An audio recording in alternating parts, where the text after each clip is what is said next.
Hoje eu vou contar pra vocês a história da AIDS. Em 1981, a síndrome da imunodeficiência adquirida, ou seja, a AIDS, começou a preocupar a saúde pública, principalmente nos Estados Unidos. Isso é o ano em que ela foi descoberta, mas a doença existe desde o século XIX. Ao longo da década de 80, a AIDS se espalhou pelos 5 continentes muito rapidamente. Como na época não existia tratamento, a doença era considerada meio que uma sentença de morte para as pessoas que tinham a doença, e como ela era considerada de alguns grupos populacionais específicos, como por exemplo os homossexuais, essas pessoas começaram a sofrer perseguição. Em 77 houveram alguns casos registrados nos Estados Unidos, África Central e Haiti.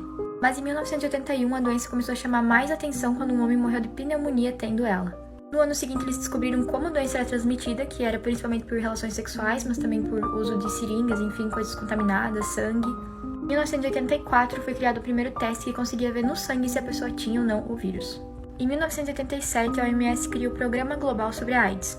Esse programa servia para ajudar em políticas públicas da doença e também para desmistificar um pouco sobre as questões da AIDS. Mesmo depois das pessoas saberem que era por relações sexuais de transmissão, muita gente ainda tinha medo de ter contato com pessoas que tinham AIDS, de tocar nelas, de compartilhar saliva e achavam que iam pegar assim. Então o programa também ajudou um pouco nesse sentido. Esse mesmo ano, a FDA, que é tipo a Anvisa, só que dos Estados Unidos, aprovou o primeiro medicamento para tratamento da AIDS. Inclusive, esse medicamento é usado até hoje. O primeiro inibidor de protease, que era um tipo de tratamento, foi liberado em 1995. Depois desse novo tratamento, os índices de morte por AIDS foram diminuindo de 60% a 80%. Só que tinha um problema, os custos dessa medicação eram muito altos.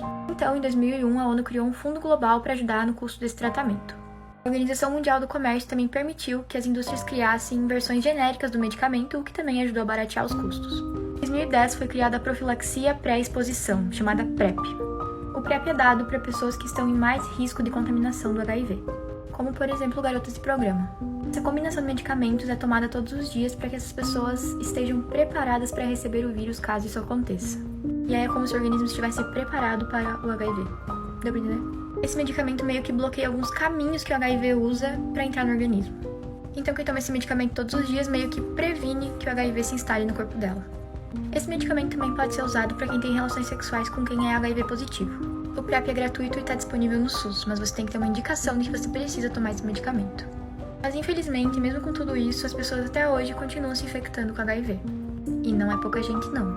De acordo com a OMS, apenas em 2021, em um ano, 650 mil pessoas morreram em doenças decorrentes do HIV. E nesse mesmo ano, mais de 1,5 milhão de pessoas se infectaram com o vírus. Isso é mais ou menos 4 mil novos casos por dia. E desde sua descoberta, mais de 40 milhões de pessoas morreram. Por isso, sempre se protejam, usem preservativo e é isso.